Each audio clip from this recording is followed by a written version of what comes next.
Olá, meus alunos, eu sou o professor Ariel e estamos aqui para mais uma videoaula concernente à disciplina de matemática.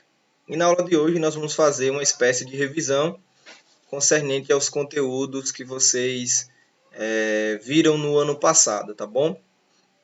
Hoje eu quero abordar com vocês alguns conteúdos, vai ser de forma rápida, de forma sucinta, de forma objetiva, mas é interessante vocês assistirem essa videoaula, prestarem atenção em todos os detalhes, sanarem todas as dúvidas, porque após a aula eu estarei postando uma avaliação diagnóstica e aí essa avaliação irá medir o quanto vocês entenderam cada conteúdo que foi trabalhado nessa videoaula, tá bom? Vamos fazer essa revisão na aula de hoje. A primeira coisa que eu quero lembrar a vocês, o primeiro conteúdo que eu quero abordar nessa videoaula de revisão, é sobre o conteúdo de potenciação, tá bom? É um conteúdo que a gente vê no 8º ano, vai ser utilizado um pouco no 9º ano, abordando radiciação. Então é importantíssimo você ter aprendido, ter fixado as ideias desse conteúdo chamado de potenciação, tá bom? Então, o que é a potenciação? Olha, a potenciação nada mais é do que uma multiplicação de fatores iguais, ok? Então, o que é a potenciação? É uma multiplicação de fatores iguais. E aí a gente pode escrever a potenciação de uma forma bem simplificada. Aqui, por exemplo, 5, tá bom? E um número acima dele, com o tamanho menor, 4. Esse 5 aqui, na potenciação, eu chamo ele de base. Tá aqui a informação no final. Ó. Ele é a nossa base. O número 4, que está no canto superior direito do 5, ele é o nosso expoente. Ok? Então, a base é o 5, expoente é o 4. E o resultado dessa operação matemática vai ser a nossa potência. Então, 5 elevado a 4 vai dar um valor. Esse valor, esse resultado, eu chamo ele de potência. Como é que eu resolvo a potência? Simples. Eu tenho que repetir a base de acordo com o valor do expoente. Então, a base é o fator que se repete, ok? O 4 é o indicador de quantas vezes eu vou repetir essa base. Então, 5 elevado a 4 é 5 vezes 5 vezes 5 vezes 5. Perceba que o sinal da operação é uma multiplicação, ok, pessoal? Então, potenciação é uma multiplicação. Multiplicação de termos ou fatores iguais. Perceba que o 5 se repete. Quantas vezes? 4 vezes, de acordo com o meu expoente. E aí, 5 vezes 5, 25. 25 vezes 5, 125. 125 vezes 5, 625 é o resultado dessa potenciação, é a nossa potência, ok? Então, só uma rápida revisão aqui. Vamos lá. Vamos fazer essa aqui, tá? De forma bem didática. 4 elevado a 3, tá? A terceira potência. 4 elevado ao cubo. Deixa eu pegar aqui um marca-texto, tá bom? Na cor vermelha. Escolher a cor vermelha para a gente fazer. Quanto é que vai dar isso aqui, tá certo? Então, 4 elevado à terceira potência. Também a gente pode ler essa potência como 4 ao cubo, ok? O que é que eu entendo de potenciação? A minha base é o número maior, 4. O meu expoente é o número menor que está acima da minha base. Então, é o 3. Então, 4 é a minha base, 3 é o expoente. Como é que eu resolvo potência? Pega a base e repete quantas vezes o expoente está indicando. Então, 3 vezes. Então, pego o 4 e repito 3 vezes. Então, 4, ok? 4 e 4. Repetiu 4 3 vezes. Qual é a operação matemática que eu faço em potenciação? Multiplicação, ok? Então, a potenciação é uma multiplicação de fatores iguais. Então, o sinalzinho é de vezes. Então, fica 4 vezes 4, 16. 16 vezes 4, 64. Perfeito? Então, tá aí como se resolve uma potência. Pega a base, repete quantas vezes o expoente mandar. Ok? Então, uma rápida revisão sobre potenciação. Vamos seguindo. Vamos revisar agora esse conteúdo chamado de conjuntos numéricos. Vocês também viram no 8º ano esse conteúdo, não viram todos os conjuntos numéricos que deveria ser ministrado devido à situação, mas uma rápida revisão sobre o que vocês viram e sobre o que a gente pode destacar sobre esses conjuntos. Eu quero destacar 2 conjuntos aqui, os conjuntos numéricos denominados de conjunto dos números naturais e um segundo conjunto que eu vou abordar daqui a pouco. Bom, só revisando essa ideia de conjunto. Vocês sabem que os números eles são infinitos, ok? Então, qualquer número que você pensar, existe outro além desse. Se você pensar no 1000, existe o 1001. Se você pensar no 1.000.000, existe o 1.000.001. Se você pensar no 1 bilhão, 1 trilhão, vai existir um número posterior a esse. Então, os números são infinitos. Pensando nisso, é difícil a gente estudar todos esses números de uma única vez. Então, os matemáticos foram dividindo ou separando esses números em grupos para facilitar o estudo de cada grupo.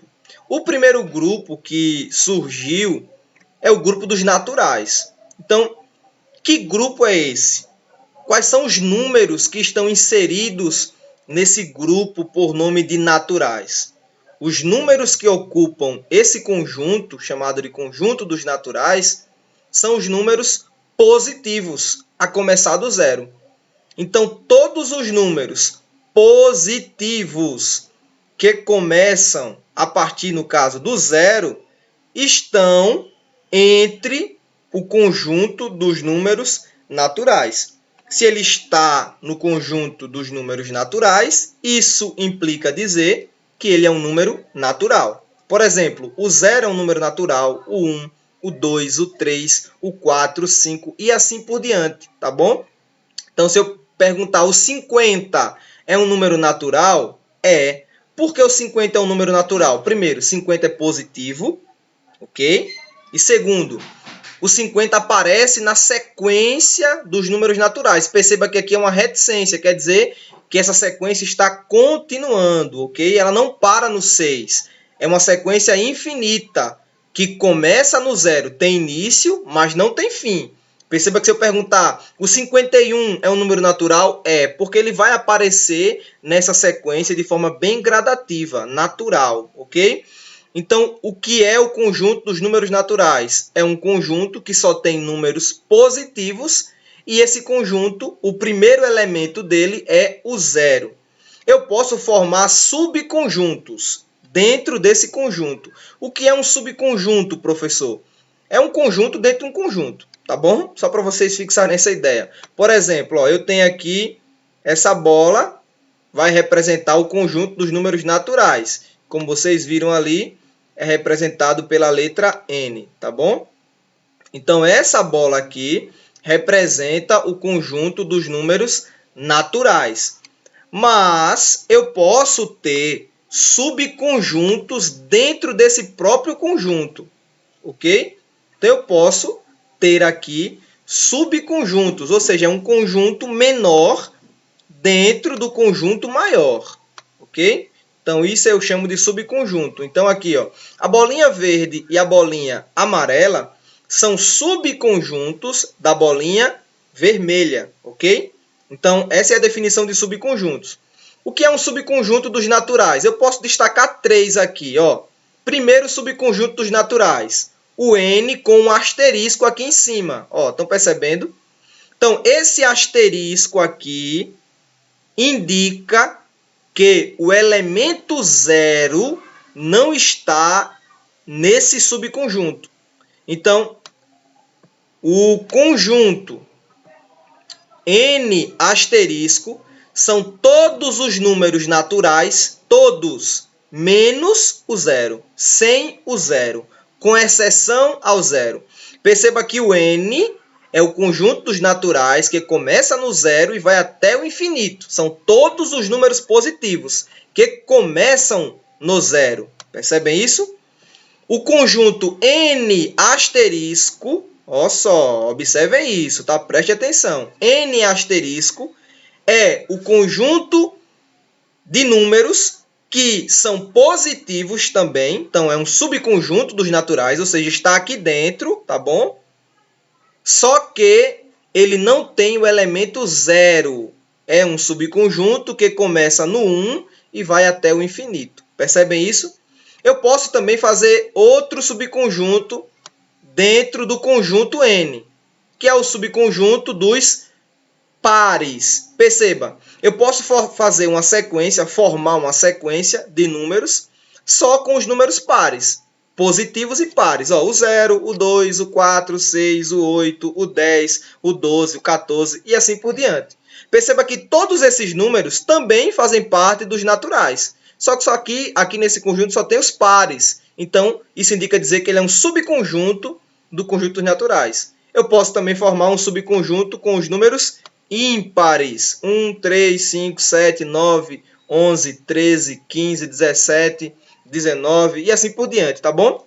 Então, esse conjunto novo, só contendo números ímpares, ele está dentro do conjunto dos naturais, ok? É como se eu separasse aqui, tá? É só isso. Eu peguei só o 1, o 3, o 4 não, perdão, o 5, só com os números ímpares, ok? Deixa eu apagar aqui para não confundir vocês. Pronto. Então, eu estou pegando só os números ímpares e retirando desse conjuntozinho para formar um destaque nele, para formar um subconjunto, tá bom? Mas perceba que esses números estão dentro de naturais. Então, repetindo, só para frisar a gente passar para o próximo conjunto. O conjunto dos números naturais é um conjunto que contém elementos somente positivos.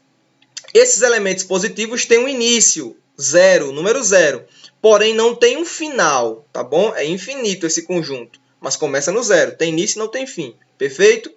Dentro desse conjunto eu posso fazer subconjuntos, ou seja, agrupar alguns números ao meu critério, à minha escolha, tá bom? Como é que eu agrupo? Por exemplo, eu posso fazer um subconjunto, só para fixar essa ideia melhor. Eu posso fazer um subconjunto só até aqui, ó, do 0 até o 3. Perceba, é um conjunto, dentro do conjunto grandão, que é o N, percebe? Então, um conjunto dentro de outro conjunto, eu chamo de subconjunto, perfeito? Só para fixar essa ideia. Tranquilo, vamos lá. O segundo conjunto de números que eu quero destacar é o conjunto dos números inteiros. Esse conjunto de números inteiros surgiu de uma problemática que a gente até abordou na sala de aula.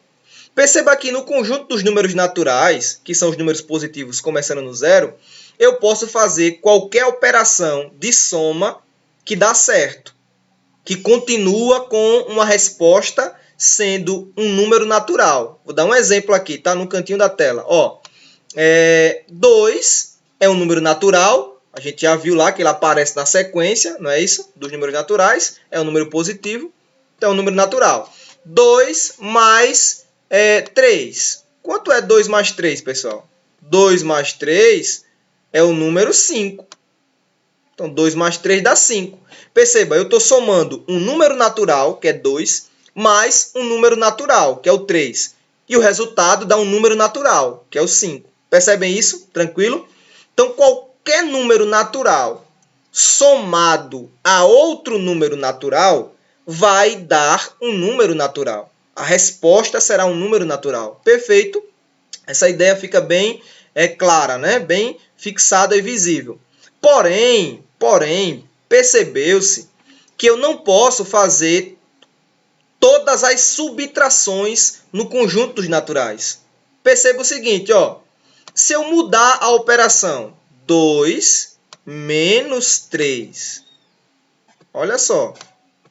Então, eu estou com R$ 2 e gastei R$ 3.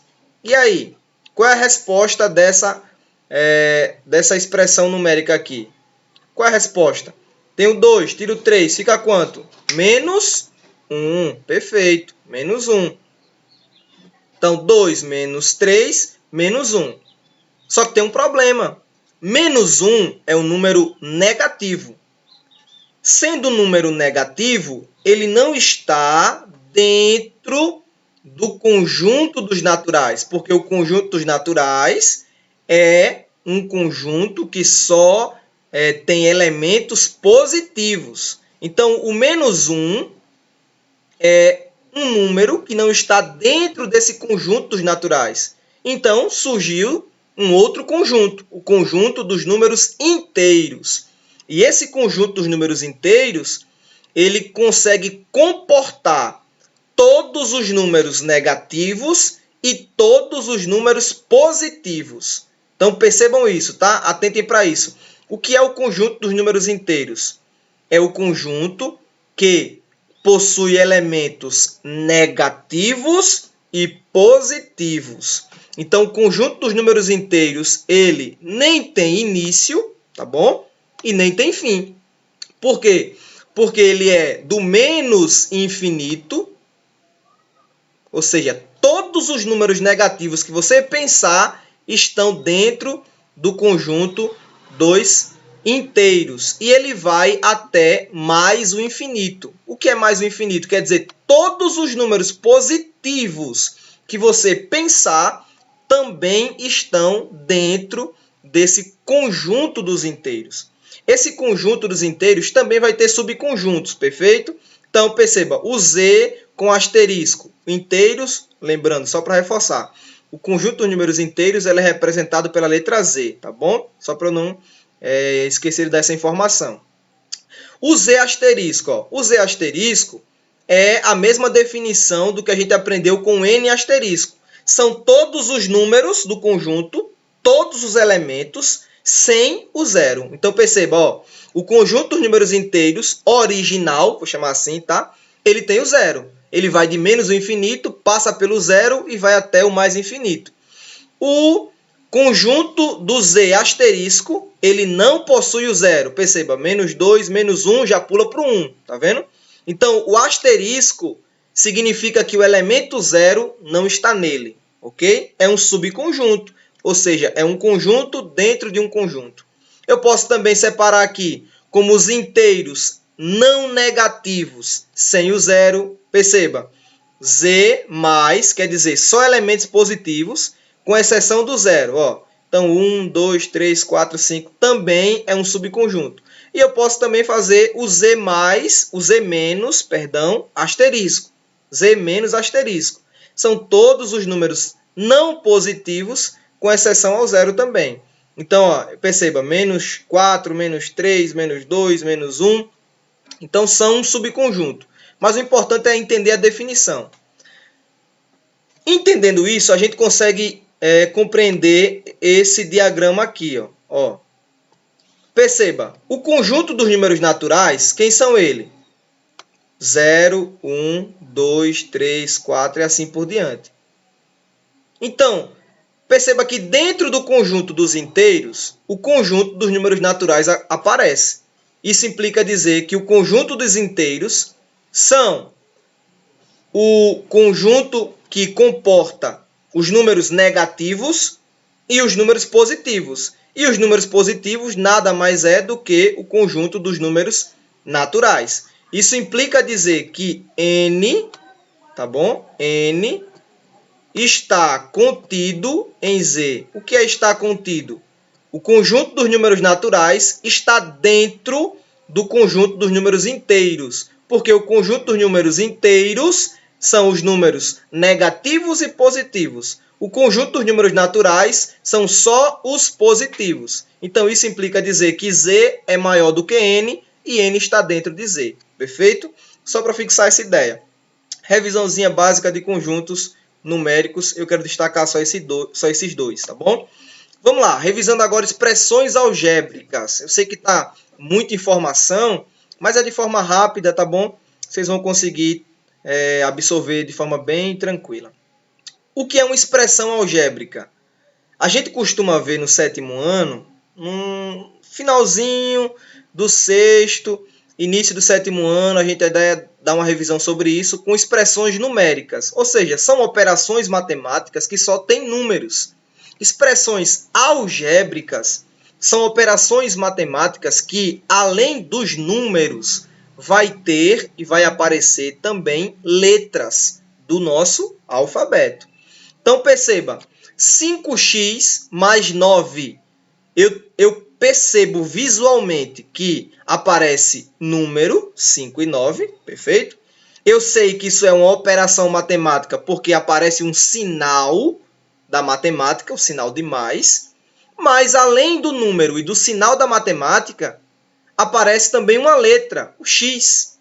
Percebem isso? Aparece o x. Esse x aí denota que eu estou trabalhando com uma expressão algébrica. Então, o que é uma expressão algébrica? São contas, operações matemáticas que envolvem números e letras, letras do alfabeto, perfeito?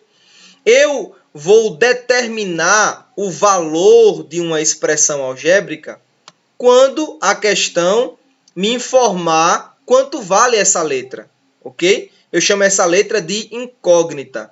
Geralmente, as nossas questões aparecem para ou descobrir o valor dessa letra, ou a própria questão já dá o valor da letra e pede o resultado da operação matemática, dessa expressão algébrica. Por exemplo, eu quero que você resolva essa expressão para o x valendo 2.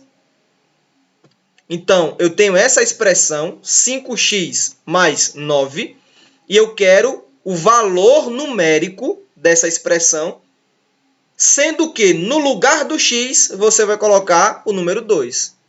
Então, você vai fazer 5, tá bom? Todas as vezes que aparecer 5x, está implícito que essa conta aqui é uma multiplicação. Então, eu estou multiplicando o número vezes a letra. Então, é 5 vezes x, só que o x é quem? Travou. O x é 2. O x é 2. Então, 5 vezes 2 mais 9. Ok? Tá travando um pouquinho aqui, pessoal. Então, 5 vezes 2 mais 9. Agora eu consigo resolver, porque eu tenho só uma expressão numérica, né? Eu saí de uma expressão algébrica, substituí a letra pelo número 2, a questão me deu isso, é só um exemplo, e eu consigo resolver. Quanto é 5 vezes 2? 10. 10 mais 9, 19. Perfeito. É assim que a gente resolve uma expressão algébrica. Vai aparecer números e letras, e eu determino o valor dessa letra. Tá bom? Quando eu não determinar o valor dessa letra, a questão vai me levar a encontrar esse valor. Tá? A gente vai ver mais detalhadamente nas próximas aulas. Mas eu quero que vocês fixem essa ideia aqui, tá? Por exemplo, 7t menos 9. Vou dar um exemplo, tá? Vamos usar agora o valor para t igual a 0. Tá bom? Vou dizer que t vale 0.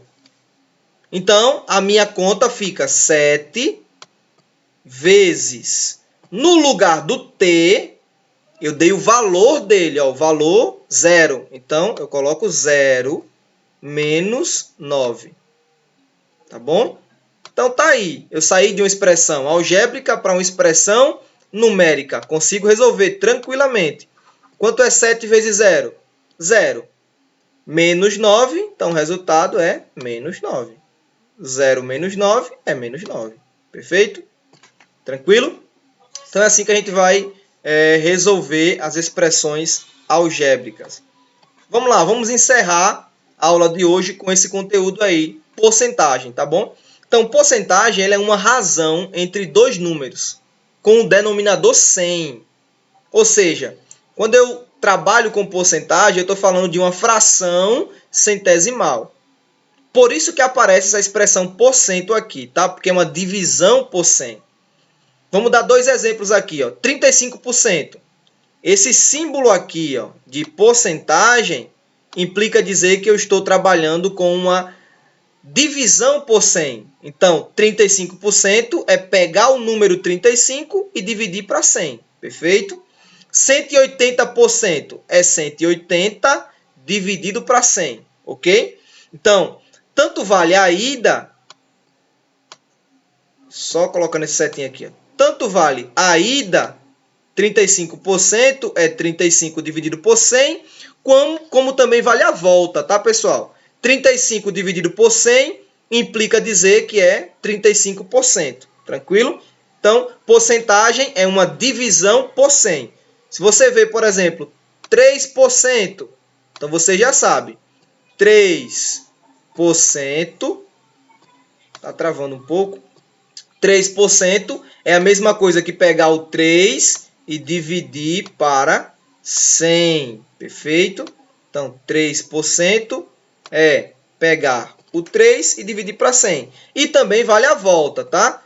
3 dividido para 100 significa dizer que eu estou trabalhando com porcentagem. Posso transformar porcentagem em 3%. Perfeito? Vamos fazer uma questão para fixar essa ideia aí de porcentagem. Ó. Quanto é 13% de R$850? Quanto é 13% de R$850? O primeiro passo aí é você transformar 13%, tá? Vamos transformar para fração, para a gente poder fazer a operação aqui matemática. Então, 13% transformando em fração, como é que fica? 13% é 13, lembre, é uma divisão por 100. Então, 13 dividido para 100. Então, 13% é 13 dividido para 100. 13 dividido para 100, lembre, o valor é R$850 que a gente quer. Então, vamos multiplicar essa fração por R$850. Perfeito? Vamos fazer essa multiplicação aqui. Então, quanto é que vai dar isso? Vamos lá. 13 dividido para 100 vezes R$850. O aluno esperto, ele já busca um jeito de simplificar isso aqui. Dá para simplificar, professor? Dá, tranquilamente. Perceba, eu tenho um zero aqui, que está no meu numerador, e eu tenho 2 zeros aqui, que está no meu denominador. Eu tenho um zero em cima, vou cortar esse zero aqui com esse zero aqui. Quando eu digo que eu estou cortando um zero, eu estou fazendo de forma implícita, de forma escondida, tá bom? Uma divisão por 10. Eu estou dividindo por 10 em cima e dividindo por 10 embaixo. Para a gente entender melhor, todas as vezes que aparecer zeros no numerador e no numerador, a mesma quantidade que você cortar em cima, você corta embaixo, que o resultado da conta não muda, perfeito? Então, isso é um macete, é uma dica, mas eu estou explicando por que eu estou fazendo isso, tá? É uma divisão por 10. Estou dividindo por 10 em cima e estou dividindo por 10 embaixo, tá bom? Perfeito? Tranquilo? Então, eu cortei um zero em cima, cortei um zero embaixo. Agora, ficou assim, ó, minha conta. 13, vá acompanhando, tá bom? Vezes 85, perceba, eu cortei o zero, tá? Ficou só 85. Dividido por 10, porque eu cortei um zero em cima e cortei um zero embaixo. Então, 13 vezes 85 dividido por 10. Quanto é 13 vezes 85? Vou fazer aqui no cantinho do slide, tá bom? Então, vamos fazer na mão mesmo. Parem de usar esse negócio de calculadora. Isso aí, calculadora é para os preguiçosos. A gente vai usar a mão mesmo, tá? Coloca aí a continha do lado do caderno. Esqueça a calculadora. Isso é do demônio. Vamos lá. 3 vezes 5, 15. Tá bom? 3 vezes 5, 15. Sobe 1. 3 vezes 8, 24. Com 1, 25. Então, deu 255 quando eu multipliquei 85 vezes 3, perfeito? Agora eu vou fazer o 1. 1 vezes 5, 5. Como eu estou na segunda casinha aqui, ó, na casinha das dezenas, eu não posso colocar o 5 aqui embaixo desse aqui. Eu tenho que ir para a casinha das dezenas, ok? Então, 5 e 1 vezes 8, 8, tá? Passa o traço e soma, tá? Tá em cima aí, mas dá para visualizar, né? Vou mudar o lápis aqui, vou para o amarelo. Então, somando tudo dá 5. 5 mais 5 dá 10, sobe 1. 2 mais 1, 3. 3 mais 8, 11. Perfeito? Então, eu fiquei com 1.105, perdão, 1.105. Estava pensando em outra coisa aqui. 1.105 dividido por 10, tá? Então, ficou 1.105 dividido por 10. Essa divisão por 10 aqui, eu vou usar a estratégia que a gente aprendeu lá no 7º ano, quando eu divido números por 10. Ó, números por 10, divisão por 10 ou por 100, eu conto quantos zero aparece aqui, tá bom? Então, 1 zero e volto uma casa decimal. Se tivesse 2 zero, eu voltaria 2 casas decimais. Se tivesse 3 zero, 3 casas decimais. Perceba, o número 10 só tem um zero. A vírgula em um número inteiro, como esse aqui, ó, sempre está no final. Então, a vírgula está aqui. Eu só tenho um zero, ela vai voltar uma casa. Então, ela vai ficar aqui. Então, qual é a resposta? Sem precisar fazer a divisão, tá bom? Só um macetezinho. 110,5. Que é a mesma coisa que 110,50, tá? Então, 13% de 850, quanto é? 110,50. Letra C. Perfeito, pessoal? Então, se você não entendeu os cálculos, volta ao vídeo, vê o passo a passo, vê a explicação, que vai ser importante na hora de resolver as questões na avaliação diagnóstica. Perfeito? Pronto, pessoal. Então, a gente finaliza a aula por aqui. Agora é com vocês na avaliação diagnóstica. Espero que vocês tenham entendido. Qualquer dúvida é só perguntar, beleza? Então, forte abraço. Tchau.